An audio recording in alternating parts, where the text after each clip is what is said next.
የሁሉ አልፎ በማግስቱ ጠዋት ከፍተኛ የሚረብሽ የሙዚቃ ድምጽ እስረኞቹ ላይ ተለቆባቸው ከእንቅልፋቸው እንዲነሱ ይደረጋሉ።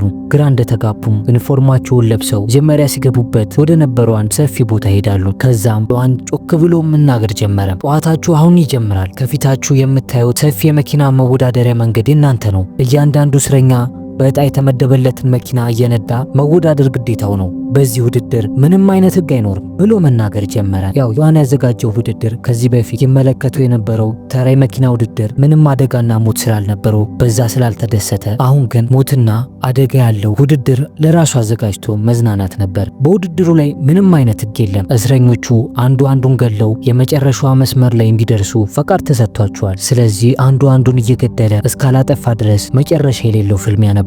በተጨማሪም የጨዋታው ዋና ዓላማ ግን እስረኞቹን ነፃ ማውጣት ሳይሆን ዮሐን ታላላቅ ባለሀብት ጓደኞቹን ጠርቶ እስረኞቹን እንደ አውሬ አደን ሲተዳደኑ እያዩ እንዲዝናኑና በምትኩ ውድድራቸውን በዓለም ላይ በማሰራጨት ከፍተኛ የቁማር ገንዘብን ለማግኘት አስቦ ነበር። ምን አለበት የሰውዬ ጭንቅላቱን ለጥሩ ነገር ቢጠቀሙ። ዮሐንም ይህንን ማብራሪያ እየሰጠ ባለበት ሰዓት አንድ እስረኛ አንተ ምን አይነት እብድ ሰው ነህ? ለአንተ ደስታ ስንል እኛ እንደ ቅጠል መርገፍ አለብን እንዴ ብሎ ሲጠይቀው ዮሐን ግን ግንባሩ ላይ በስናይፐር ብሎ ነበር ምላሽ የሰጠው። ይህንን ሲመለከቱም ሲያጉረመርሙ የነበሩት እስረኞችም በፍርሃት አንገታቸውን ደፉ።